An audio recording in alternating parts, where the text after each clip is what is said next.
여러분 살면서 언제 가장 불행하셨어요? 물론 진짜 엄청난 사건이 있을 때 이별했다든지 가까운 지인의 죽음이 있다든지 시험에 탈락했다든지 이런 큰 사건이 있을 때는 어쩔 수 없죠. 당연히 불행하고 슬프겠죠. 그런데 그럴 때 말고 좀 일상적으로 행복감이 낮다 싶을 때는 어떤 순간이었나요? 저는 제가 스스로를 돌아보니까 집중하지 못할 때 불행하다라고 느끼더라고요. 어떨 때입니까? 해야 할 일은 있는데 자꾸 딴짓을 하고 있는 거예요. 스마트폰만 자꾸 들여다보면서 할 일을 못한다든지 생각이나 고민이 너무 많아가지고 해야 할 일을 못하고 있을 때 전반적으로 제 삶의 만족도가 낮게 느껴지더라고요. 사실은 아까 말했던 큰 사건들 있잖아요. 그런 사건들도 그 사건이 너무 강렬하다 보니 내 에너지를 다 잡아먹어서 이도저도 집중하지 못하는 상태가 되는 거겠죠. 정리해보면은 이 불행이라는 것이 집중의 결여에서 비롯된다는 겁니다. 이게 저만 하는 이야기냐? 그건 아니고요. 오늘은 집중의 결여가 불행을 유발하는 이유와 해결책을 여러 책을 참고해서 이야기해 보도록 하겠습니다. 집중의 결여가 불행을 만드는 첫 번째 이유는 바로 잘못된 것에 집착하기 때문입니다. 잘된 것, 잘못된 것이 있다고 했을 때 우리가 뭔가 집중하지 못할 때는 잘못된 것들, 뭔가 일이 좀 잘 안 된 것에 집중하게 된다는 거예요. 딥워크란 책에선 이렇게 말합니다. 집중력을 잃으면 우리의 정신은 삶에서 잘된 것이 아니라 잘못된 것에 집착하는 경향을 지닌다. 제가 수많은 자기계발서를 읽잖아요. 그리고 그 자기계발서에서 읽고 배운 내용의 기초에서 세상을 관찰하면서 저는 살고 있습니다. 근데 그러다 보니까 깨달은 교훈이 하나 있어요. 그게 뭐냐면 세상은 팩트가 아니라 인식이다 라는 겁니다. 뭐라고요? 세상은 팩트가 아니라 인식이다. 이게 팩트가 중요하지 않다는 말이 아니라 동일한 팩트도 어떻게 인식하냐에 따라서 정반대의 결과와 정반대의 생각을 가져올 수 있다는 겁니다. 이걸 어디서 보면 알 수 있냐? 정확하게 이걸 보여주는 데가 있어요. 바로 정치를 보면 알 수 있습니다. 똑같은 현상에 대해서 좌우 진영 완전히 다른 말을 합니다. 해석이 완전 달라요. 이 사람들이 같은 사건을 본 게 맞나? 이 사람들이 같은 세상을 사는 게 맞나 싶을 정도로 첨예하게 다른 해석을 보입니다. 주식시장에서도 마찬가지입니다. 똑같은 사건이 발생해요. 그런데 이거를 누군가는 이미 사건이 터졌으니까 불확실성이 해소됐다. 그러니 상승한다 라고 말합니다. 그런데 또 누군가는 이제 더 큰 일이 일어날 수 있다. 하락할 것이다 라고 말합니다. 무슨 말이죠? 팩트가 다가 아니고 그 팩트를 어떻게 인식할 것이냐, 우리가 어떤 면을 볼 것이냐가 중요하고 그 인식은 우리가 선택할 수 있다는 겁니다. 우리 인생에서도요, 수많은 일들이 있잖아요. 그 중에는 잘 된 거가 있을 거고요. 잘 안 된 게 있을 겁니다. 그런데 잘 된 것만 보고 사는 것도 문제가 있어요. 양쪽 극단에 있는 건 항상 문제가 있어요. 균형 잡힌 시각이 필요합니다. 그런데 우리가 집중하지 못할 때는 우리가 잘한 것, 이런 것을 아예 신경 쓰지 못하고 잘 못된 것만 바라보고 집착하는 경향이 생기더라는 거죠. 우리가 무언가에 집중했다는 말이 무슨 뜻입니까? 어떤 일에 몰입했다는 거잖아요. 근데 우리는 어떤 순간에 어떤 일에 몰입을 합니까? 이 일이 되게 만들어야겠다. 내가 이거 반드시 결과 낸다 라고 할 때 어떻습니까? 그때는 조금 부정적인 가능성, 이 일이 잘 안 될 수 있다 라고 하더라도 어쨌든 되게 만든다는 방향으로 집중을 하지 않습니까? 그런데 집중하지 못할 때는 어떻습니까? 하기 싫어. 하기 싫으니까 집중을 못하는 것도 맞고, 집중을 안 하니까 하기 싫은 것도 맞는데, 어쨌든 집중 못하고 있으면 우리도 무의식적으로 이러면 안 되는데, 이거 되게 해야 되는데, 이런 생각을 해요. 죄책감이 듭니다. 그러면서 자꾸 내가 해야 할 일을 제대로 못하고 있는 것 같고 패배의식이 들고 부정적인 생각에 사로잡히게 됩니다. 시야 자체가 부정적이 되다 보니까 아까 어떤 일을 되게 만들려고 집중할 때도 나름의 문제들은 있었잖아요. 그런데 내가 집중을 못할 때는 이 문제들에만 더 집중하게 되는 거고 더 이게 크게 보이는 겁니다. 왜? 내가 자꾸 점점 이러면 안 되는데, 내가 이 상태가 좋은 상태가 아닌데 라는 패배의식, 부정적인 생각에 점점 악순환으로 빠져들기 때문에. 그래서 집중의 결여가 불행을 부르는 이유가 뭐다? 첫 번째, 많고 많은 사건, 세상에 잘된 거 있고 잘 못된 거 있는데 그 중에서 잘못된 부분, 문제에만 집중하다 보니까 점점 더 불행해지는 결과를 낳는다는 겁니다. 집중의 결여가 불행을 유발하는 두 번째 이유는 바로 현재를 상실하게 되기 때문입니다. 여러분, 우리가 살면서 진짜 행복했던 순간들을 돌아보면요, 그 순간들은 대부분, 아니 거의 99% 현재를 살 때예요. 현재를 살 때에만 우리는 행복할 수 있습니다. 어릴 때 뭐 친구들과 비 맞으면서 축구했던 기억, 아니면은 첫사랑과 데이트했던 기억, 그럴 때 그 사람에게만 집중할 때 내가 행복했다라고 느끼지, 그 사람 만나면서 혹은 그때 놀면서 스마트폰만 만지작거렸다거나 아니면 과거에 어떤 일이 있었는데 하면서 후회하고 있었다거나 그런 순간을 우리는 행복했다라고 회상하지 않아요. 온전히 몰입하고 집중했던 기억을 그때 좋았다 라고 말을 합니다. 이런 순간, 하나의 일과 그 순간에만 몰입하는 상태를 칙센트미아이는 몰입이라고 말합니다. 몰입이 무슨 뜻입니까? 영어 단어로 flow예요. flow는 흐름을 뜻하는 단어지 않습니까? 물 따라 흘러가듯이 완전히 내가 거기에 녹아든 상태, 하나의 활동에 완전히 빠져들어서 시간 감각조차 잃어버린 상태를 몰입이라고 부릅니다. 그리고 이 몰입이 행복의 필수 조건이다 라고 칙센트미아이는 말해요. 자, 몰입이 뭐라고요? 현재, 지금 하고 있는 하나의 일에만 집중하는 것. 이걸 우린 뭐라 그런다? 몰입이라 부르고, 이 몰입이 행복을 만들어 낸다는 겁니다. 그런데 만약에 우리가 현재를 살고 있지 않다면, 과거와 미래를 살고 있다면 어떨까요? 과거와 미래를 산다는 건 이런 겁니다. 어제 그러면 안 됐었는데. 다음 주에 시험 어떻게 하지? 이런 식으로 과거에 대한 후회, 미래에 대한 걱정만 하고 있다면은 몰입의 조건이 상실됐죠. 불행해지는 겁니다. 단 하나의 일이 아니라 다른 일에 막 집중하면 어떨까요? 친구들이랑 만나면서 자꾸 스마트폰 하고 있고 게임 계속하고 있고 자꾸 들여다보고 업무 중에 자꾸 이메일 보고 딴짓하고 있으면은 몰입의 전제 조건이 위반된 겁니다. 그러니 행복할 수가 없다는 거예요. 인간은 현재에만, 그리고 단 하나의 일에만 집중할 때 행복한데, 집중력이 결여되어 있으면 이 현재를 상실하기 때문에 우리는 불행해질 수밖에 없다는 겁니다. 집중의 결여가 불행을 가져오는 세 번째 이유가 있어요. 관계 악화입니다. 아까 우리가 하나의 일에만 집중해야 한다. 그런데 그렇게 집중하지 못하는 게 불행을 유발한다라고 했잖아요. 그런데 이 집중의 대상이 꼭 일일 필요가 없습니다. 사람일 수도 있는 거잖아요. 대화할 때도 이게 그대로 적용이 됩니다. 내가 어떤 사람이랑 이야기를 하고 있어요. 눈앞에 다른 사람이 있어. 그런데 이 사람에게 집중하지 않고 영혼은 다른 데가 있어. 그러면 이 사람 입장에서 좋아하겠습니까? 이 관계가 잘 유지가 될 수 있을까요? 저희 아들이 이제 한 2돌 가까워져요. 그래서 애기랑 놀아주는데 제가 아무래도 하는 일 자체가 SNS 기반이지 않습니까? 그러니 뭐랄까, 마음의 절반은 항상 온라인에 가 있어요. 유튜브 상에 정신이 머물고 있어. 그러다 보니까 저도 모르게 아기랑 놀아주다가 유튜브 스튜디오를 확인하기도 하고 뭐 메일함을 확인하기도 하고 그럴 때가 많습니다. 그런데 그러면 저희 아들이 별로 안 좋아해요. 와가지고 하면서 잡아서 끌고 가고 막 관심 끌려고 합니다. 너무나 소중한 순간이잖아요. 너무 아름다운 순간인데 여기에 집중하지 못하고 있는 제 자신이 마음에 안 들어.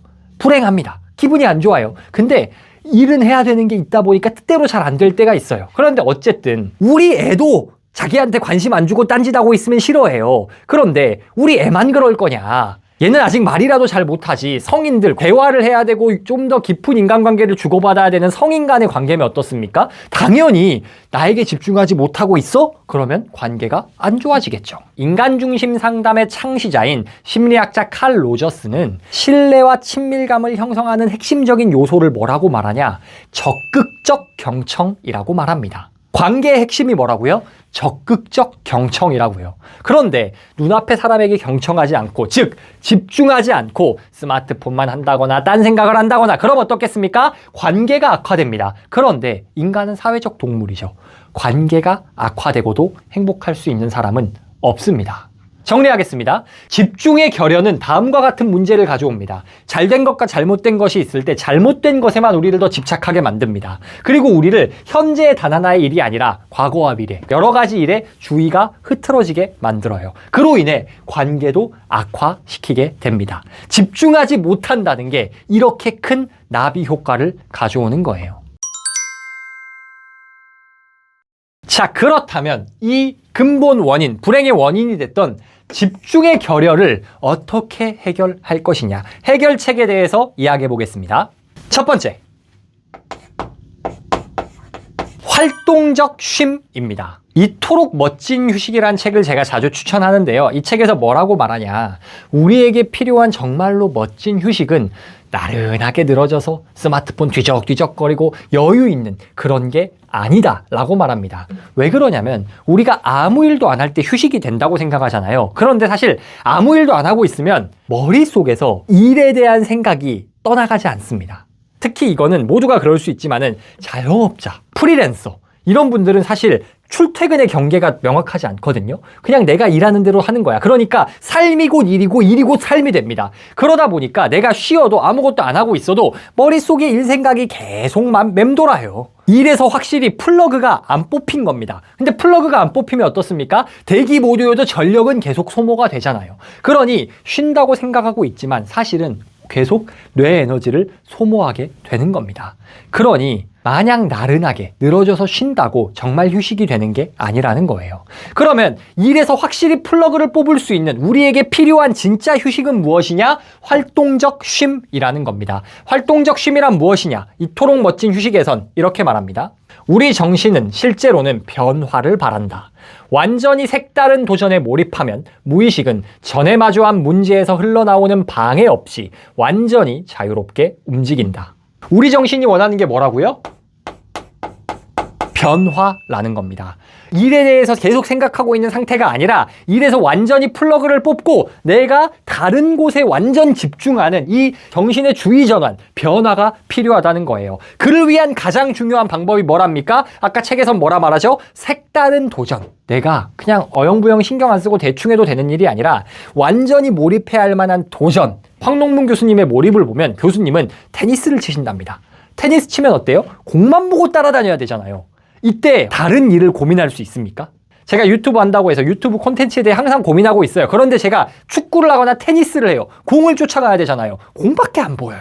일 생각할 틈이 어디 있습니까? 이런 식으로 색다른 도전, 활동적 쉼을 통해서 정신의 주의 전환, 변화가 필요하다는 겁니다. 러닝을 하고 나면 사람들이 정신이 맑아졌다, 좋아졌다라고 말을 해요. 왜 그러냐면요. 숨차 죽겠는데 뭔 잡생각을 하겠습니까? 처음에 가볍게 뛸 땐 잡생각할 수 있어요. 근데 어느 정도 넘어가서 진짜 헐떡헐떡거려서 죽겠다면은 아무 생각이 안 듭니다. 그러면은 의도치 않았지만 완전의 주의 집중의 전환, 변화를 경험함으로써 내 정신이 휴식했다라고 느낄 수가 있는 거예요. 이렇게 활동적 쉼을 가지게 되면은 우리 정신 에너지가 회복이 됩니다. 정신 에너지가 회복이 되면 다시 집중할 수 있는 에너지가 생기는 거예요. 집중의 결여를 극복할 수 있는 두 번째 방법, 바로 지루함 견디기입니다. 블레즈 파스칼은 이렇게 말했습니다. 인류의 문제는 홀로 방 안에서 조용히 앉아있지 못하는 무능함에서 유래한다. 뭐라고요? 인간의 모든 문제는 방 안에 방구석에 조용히 앉아서 못 있어서 생기는 거다 라는 겁니다. 여러분 생각해보면 그렇지 않습니까? 세상 살면서 문제를 경험할 때는 어떨 때냐면요, 외로워서 아무나 만날 때, 그러면 인간관계에서 사고가 납니다. 언제 잠을 설치고 우리가 피곤해지고 점점 실수가 많아집니까? 자기 전에 계속 스마트폰 볼 때. 근데 그때 왜 스마트폰을 놓지 못합니까? 지루한 걸 못 참아서, 가만히 있지 못해서 계속 스마트폰 보다가 잠도 안 오고, 그러다 보면 다음날 체력도 떨어지고 이렇게 되는 거거든요. 즉 핵심은 뭐냐? 문제를 예방하기 위해선 방구석에서 조용히 있을 수 있어야 된다.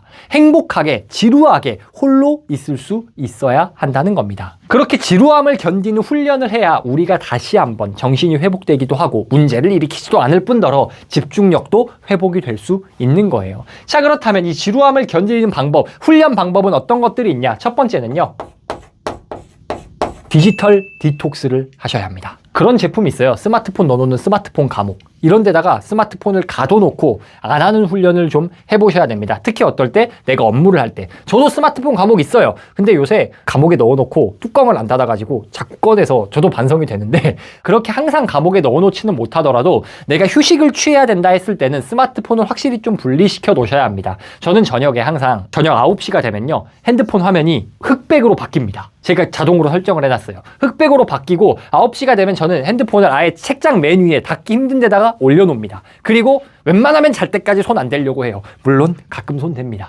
그렇지만 이렇게 디지털에서 멀어지는 디지털 디톡스 시간 근질근질하거든요. 핸드폰 자꾸 만지고 싶어요. 그런데 억지로 참습니다. 왜? 그 시간 동안 내가 지루함을 견디는 훈련을 할 수 있어야지 내 정신이 회복할 거고, 정신이 회복하고 여유가 있어야 집중할 수 있는 힘이 생기기 때문에.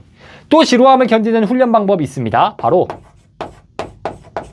명상이에요. 저는 캄이라는 어플을 사용하거든요. 광고 아닙니다. 그냥 제가 쓰는 거예요. 제가 평생회원권 결제해가지고 쓰고 있는데 개울가에 물 흘러가는 소리 있잖아요. 그런 거 나오면서 조용히 눈을 감고 호흡에만 집중합니다. 코로 숨을 들이마시고 입으로 내뱉고 이런 가이드를 해주세요. 그냥 그것 따라서 그냥 그거에만 집중하는 거야. 그거에만. 더럽게 지루합니다. 그런데 그걸 한번 하고 나면은 뭐랄까, 그 전에 막 흐트러져 있던, 엉클어져 있던 제 머리가 깔끔해지는, 생각이 깔끔하게 정돈되고 머리가 맑아지는 그런 효과가 있더라고요. 그리고 확실히 이런 지루함을 견디는 훈련을 하고 나면 의지력이 다시 살아나서 집중하는 데 도움이 됩니다. 여러분도 이런 훈련 꼭 해보시길 강력 추천합니다. 집중의 결여를 예방하는 마지막 훈련법, 바로